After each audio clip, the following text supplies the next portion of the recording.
안녕하세요. 송은섭입니다. 기도와 응원해 주신 분께 감사합니다. 본 영상 설교는 새가족교회 주일 설교 메시지입니다. 교회 성도님들과 신앙생활의 새가족을 위한 쉬운 메시지를 전합니다. 부활절이 다가옴에 따라서 새가족교회 주일 메시지로 하나님 아버지 사랑에 대한 메시지를 2주간에 걸쳐서 전합니다. 오늘은 첫 번째 메시지를 전하려고 합니다. 아빠 하나님 1. 오늘 주일 메시지 하나님의 말씀은 요나서 4장 1절에서 11절까지이며 설교 제목은 삐딱한 선지자입니다. 오늘 설교에 대한 궁금함과 기대감을 가지고 메시지로 함께 들어가 보겠습니다. 먼저 성경을 같이 읽어보겠습니다. 요나서 4장 3절에서 4절. 주님, 이제는 제발 내 목숨을 나에게서 거두어 주십시오. 이렇게 사느니 차라리 죽는 것이 낫겠습니다. 주님께서는 네가 화를 내는 것이 옳으냐 하고 책망하셨다. 인생사 세옹지마라는 말이 있습니다. 세옹은 변방의 늙은이란 뜻으로 변방 노인이란 뜻이죠. 변방 노인의 말이라는 뜻이 세옹지마라는 뜻인데요. 내용이 다음과 같습니다. 옛날 중국 북쪽 변방 요새에 한 노인이 살았는데 노인이 기르고 있었던 수컷말이 도망을 간 거예요. 이 척박한 지역에서는 말이 대단히 중요한 재산이었기 때문에 이 사람들이 손해를 본 노인에게 와서 모두 위로를 했습니다. 그런데 노인은 별로 속상한 기색도 없이 태연히 말을 했습니다. 글쎄요, 이 일이 오히려 복이 될지 누가 합니까? 그로부터 몇 달이 지나고 나서 그 수컷말이 암컷말 한 마리를 데리고 온 거예요. 그리고 여러 마리의 망아지를 낳았습니다. 이웃들이 찾아와서 막 기뻐하면서 축하하니까 이번엔 노인이 별로 시큰둥하게 또 대답을 하는 거예요. 축하는 무슨, 이 일이 나쁜 일이 될 수도 있지 않겠습니까? 그로부터 얼마 후에 노인의 아들이 이 암컷말을 타고 달리다가 실수로 떨어지는 바람에 다리가 부러졌습니다. 다리를 다쳐가지고 장애를 갖게 되었는데요. 이번에도 이웃 사람들이 찾아와서 안타까우면서 참 잘못됐다, 좀 억울하겠다, 이렇게 얘기를 하니까요. 이 노인이 이번에도 이렇게 얘기를 하는 거 아니겠습니까? 누가 합니까? 이 일이 도리어 좋은 일이 될런지. 그런데 정말로 좋은 일이 된 거예요.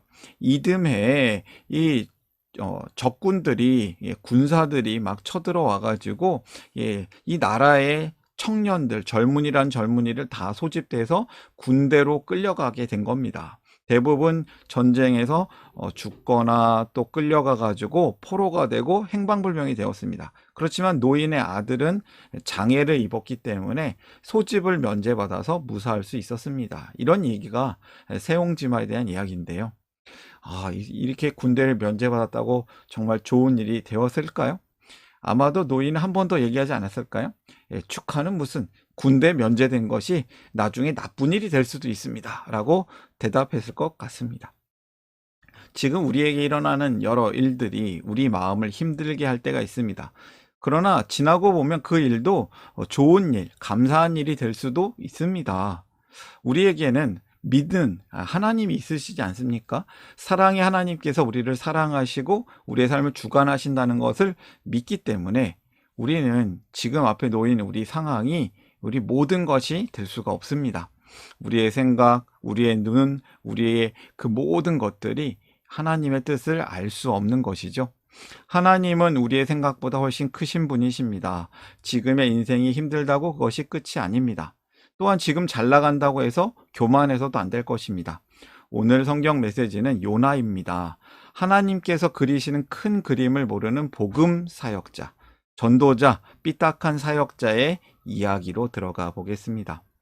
요나서의 배경을 좀 얘기해 보려고 하는데요. 요나서의 배경 이야기 한번 볼까요?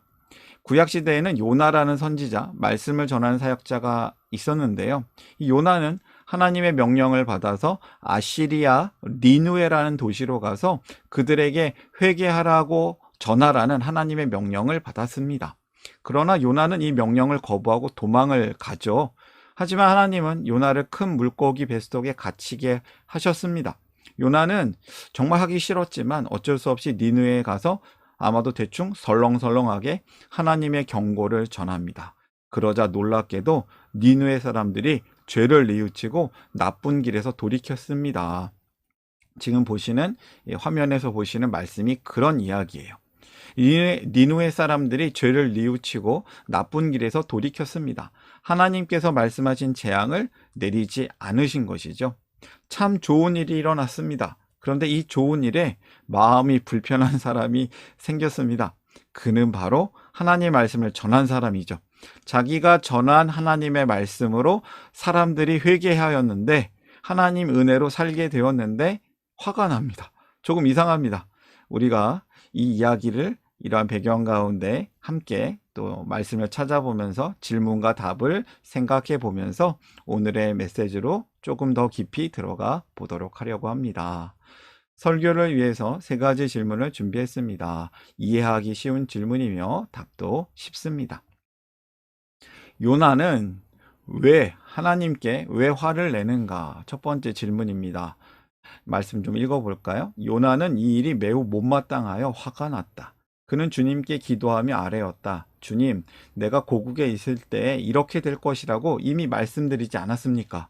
내가 서둘러 스페인으로 달아났던 것도 바로 이것 때문입니다. 하나님은 은혜로우시며 자비로우시며 좀처럼 노하지 않으시며 사랑이 한없는 분이셔서 내리시려던 재앙마저 거두실 것임을 내가 알고 있었기 때문입니다. 선지자 요나는 화를 내고 있습니다. 그의 마음이 아주 작기 때문입니다. 요나의 이름이 비둘기라는 이름의 뜻을 갖고 있는데요. 요나, 비둘기. 좋은 소식을 전하라는 그 소망이 담겨진 이름이겠죠. 그런데 그는 화난 비둘기가 되어버렸습니다. 화난 새, 앵그리버드가 되었습니다. 아, 화가 난다. 요나는 매우 화가 났습니다. 이유가 뭐죠? 가뜩이나 하기 싫은 일을 억지로 했는데 하나님께서 니누에 대한 심판을 거두었기 때문입니다. 요나가 화내는 모습을 보니 마치 니느웨가 진짜 멸망하기를 바라고 있었던 사람 같습니다. 요나의 마음은 여전히 니느웨를 미워합니다. 그도 그럴 것이 이스라엘을 괴롭히던 아시리아거든요. 아시리아의 수도 니느웨. 그래서 하나님께서 니느웨를 멸망시키지 않은 것에 대해서 못마땅해서 화를 내는 겁니다. 하나님께 따지는 것 같습니다. 요나는 하나님이 어떤 분인지는 잘 알고는 있습니다. 머리로는 알고 있는 것이죠. 이렇게 따집니다. 내 이럴 줄 알았다. 하나님은 은혜로우신 분이시며 자비로우시며 좀처럼 노하지 않으시며 사랑이 한없는 분이셔서 내리시려던 재앙마저 거두실 것임을 내가 알고 있었습니다. 한 번 더 읽었는데요. 요나가 원하는 하나님은 나만, 우리만 사랑하시는 이스라엘의 하나님이었습니다. 요나는 니느웨 사람들처럼 사악하고 못된 민족은 벌을 받아 마땅하다고 생각했습니다. 자신의 이스라엘의 민족, 이스라엘 사람들에게만 복을 주는 신을 원한 것이죠. 그러나 하나님은 크신 분이셨습니다. 사랑의 하나님이십니다. 요나의 작은 마음은 크신 하나님을 이해하지 못합니다. 화가 나는 것이죠. 첫 번째 교훈을 발견하는데요. 여러분, 크신 하나님을 바라보라. 하나님은 은혜로우시며 사랑이 한없는 분이십니다. 크신 분이십니다. 두 번째 질문으로 가겠습니다. 요나는 이후에 하나님께 어떻게 행동하는가? 3절 말씀 봅니다. 주님, 이제는 제발 내 목숨을 나에게서 거두어 주십시오. 이렇게 사느니 차라리 죽는 것이 낫겠습니다. 요나는 하나님의 용서에 대해서 이제는 자기를 죽여달라며 반항합니다. 요나가 용감하게도 하나님 앞에서 삐딱하게 구는 것이죠. 뭘 믿고 삐딱하게 굴까요? 하나님을 믿으니까요. 하나님 보시기에 요나가 어떻게 보였을까요? 아마도 떼쓰는 아기처럼 보였을 것 같습니다. 아기가 운다고 똥을 싼다고 아기를 포기하는 부모는 없습니다. 하나님도 요나를 포기하지 않으십니다. 서양 속담에 목욕물과 함께 아이를 버리지 말라라는 말이 있습니다. 하나님은 요나를 포기하지 않으십니다. 때를 벗겨내고 싶어 하신 거죠. 근데 요나는 이렇게 삐딱하게 계속 행동을 하는 겁니다. 요나 이야기 한번 계속 볼까요? 주님께서는 네가 화를 내는 것이 옳으냐 하고 책망하셨다. 요나는 그 성읍에서 빠져나와 그 성읍 동쪽으로 가서 머물렀다. 그는 거기에다 초막을 짓고 그 그늘 아래에 앉았다. 그 성읍이 어찌 되는가를 볼 셈이었다.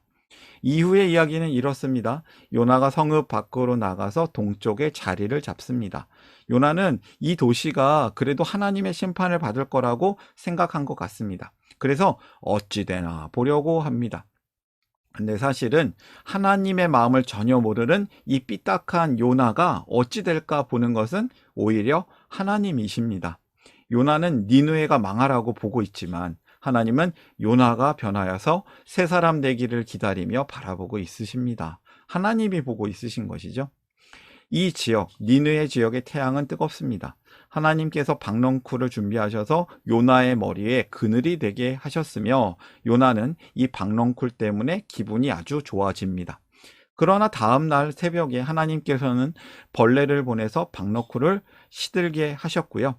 해가 뜨자 하나님께서는 뜨거운 동쪽 바람을 준비하셨고 해가 요나의 머리 위에 뜨겁게 내리칠 때 요나는 힘이 빠지고 또 하나님께 불평하고 죽여달라고 또 합니다. 이때 하나님께서 말씀하시는 거죠. 하나님의 어떤 모습이 느껴지세요? 두 번째 교훈입니다. 기다리시는 하나님을 알라. 하나님은 죄인을 기다려주시는 분이십니다. 항상 기다리시는 건 아니지만 언젠가는 심판하시지만 하나님의 마음이 이렇습니다. 죄인을 기다려주시는 분이십니다. 세 번째 질문으로 가겠습니다. 니느웨를 향한 하나님의 마음은 무엇인가? 모든 사람을 향한 이 하나님의 마음이 무엇일까요? 요나서 4장 10절 11절 계속해서 읽겠습니다. 주님께서 말씀하셨다. 네가 수고하지도 않았고 네가 키운 것도 아니며 그저 하룻밤 사이에 자라났다가 하룻밤 사이에 죽어버린 이 식물을 네가 그처럼 아까워하는데 하물며 좌우를 가릴 줄 모르는 사람들이 12만 명도 더 되고 짐승들도 수없이 많은 이 큰 성읍 니느웨를 어찌 내가 아끼지 않겠느냐. 하나님은 좌우를 가릴지 모르는 사람들이 많은 죄의 인생들인 큰 성읍 니느웨를 아끼신다고 했습니다. 하나님의 마음이 이겁니다. 하나님은 모든 사람을, 이 영혼들을 사랑하십니다. 니느웨 사람들을 향한 하나님의 진짜 마음은 사랑입니다. 하나님은 니느웨를 심판하려고 선지자를 보낸 것이 아니라 구원하시려고 복음 전도자를 보내신 것입니다. 좌우를 가릴지 모르는 사람들이 12만 명도 더 되는 짐승들도 수없이 많은 이 큰 성읍 니느웨를 어찌 내가 아끼지 않겠느냐. 하나님은 이 모든 사람을 사랑하시는 것이죠. 이 말씀을 좀 더 살펴보면 하나님은 이 불평이 많은 요나도 사랑하십니다. 하나님은 니느웨에게만 다시 기회를 주신 것이 아니라 요나에게도 두 번째, 세 번째 기회를 주고 계셨습니다. 하나님이 어떤 분이시죠? 하나님은 사랑이십니다. 하나님은 원래 심판하시는 분이십니다. 하나님은 분명히 심판하세요. 하나님을 떠난 사람들, 죄에 속한 사람들에게 그 책임을 물으시는 분이십니다. 죄의 결과는 사망입니다. 그런데 오늘 이야기에서는 하나님은 이 잘못한 니느웨를 심판하지 않으셨고 삐딱한 사역자 요나를 심판하지 않으셨습니다. 왜 그렇죠? 하나님이 사랑이시니까요. 하나님은 정의의 하나님이시고 사랑의 하나님이십니다. 하나님은 이 요나를 다시 물고기 뱃속에 넣으실 수도 있었으며 불순종과 불평의 대가로 벌을 주실 수도 있었습니다. 그런데 이번에는 그렇게 하지 않으셨습니다. 요나가 하나님의 마음을 알도록 가르치십니다. 이끄십니다. 요나가 고백한 그대로 아닙니까? 요나는 머리로만 하나님을 알았죠. 하나님께서는 하나님을 믿지 않는 사람들을 멸망시키기를 좋아하시는 분이 아니라 모든 사람을 구원하기 원하시는 분이시라는 것을 오늘 말씀을 통해 우리는 알아야겠습니다. 작은 마음을 가졌던 요나에게 하나님은 박넝쿨 사건과 비유로 크신 하나님의 마음을 가르쳐 주시고 이끄십니다. 하나님께서는 우리가 하나님의 마음을 깨닫고 그 사랑을 전하기를 원하십니다. 마지막 세 번째 교훈이에요. 사랑의 하나님을 따르라. 하나님은 우리를 사랑으로 이끌어 주십니다. 오늘의 메시지를 정리해 보겠습니다. 크신 하나님을 바라보라. 하나님은 크시다. 사랑이 한없는 분이시다. 기다리시는 하나님을 알라. 하나님은 죄인을 기다려 주시는 분이시다. 세 번째, 사랑의 하나님을 따르라. 하나님은 우리를 사랑으로 이끌어 주신다. 하나님의 마음을 알아야 우리도 한 영혼을 사랑할 수 있습니다. 인간적인 자기 생각, 자기 판단으로는 하나님의 사랑을 도저히 알 수 없습니다. 우리가 하나님의 사랑을 제한해서는 안 되겠습니다. 사명자가 가져야 할 마음은 하나님, 아버지의 마음입니다. 하나님은 우리가 모든 사람을 하나님의 마음으로 사랑하기를 원하십니다. 내 마음대로 좋은 사람, 나쁜 사람 구분하는 것이 하나님의 마음이 아닙니다.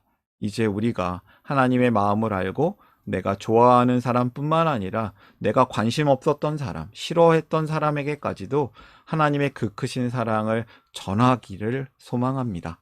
하나님 아버지의 마음을 우리에게 달라고, 우리가 알게 해달라고 하고 기도하기를 원합니다. 오늘의 말씀 마음에 품고 함께 기도하기를 원합니다. 당신의 선한 일을 위하여 우리를 작품되게 하시고 새로운 가족 되게 하시고 새로운 삶을 살게 하시네. 사랑의 하나님, 우리를 하나님의 거룩한 백성, 하나님의 사명자로 불러주시고 살게 하심을 감사합니다. 우리의 작은 마음, 편협한 마음을 벗어나서 우리가 크신 하나님을 바라보며 살기를 소망합니다. 우리를 기다리시는 하나님께 감사하며 살기를 기도합니다. 그리고 우리가 사랑의 하나님을 따라 세상에서 복음을 누리고 전하며 살아내기를 소망합니다. 사랑의 하나님께 감사드리며 우리를 구원하신 예수님의 이름으로 기도합니다. 아멘. 하나님 나라 여기 있네. 하나님 나라 함께 사네. 예수님 노래합니다. 예수님 찬양합니다.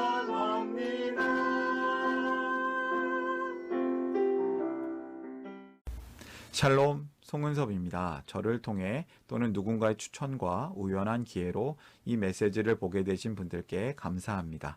모든 성도님들은 하나님 나라의 새가족이십니다. 교회를 처음 나오신 분들만 새가족이 아니라 우리 모두가 새가족입니다. 왜냐하면 우리가 하나님 나라에서 새로운 관계가 된 새로운 가족 공동체이기 때문입니다. 본 설교는 새가족교회 공동체 새가족과 후원자를 위한 메시지이며 기독교를 잠시 떠났거나 새롭게 시작하시는 분들을 위한 쉬운 메시지이기도 합니다. 혹시 새가족교회의 가족, 새가족 또는 후원자가 되기를 원하시는 분들은 이메일로 카카오톡 아이디로 연락을 주시면 감사하겠습니다.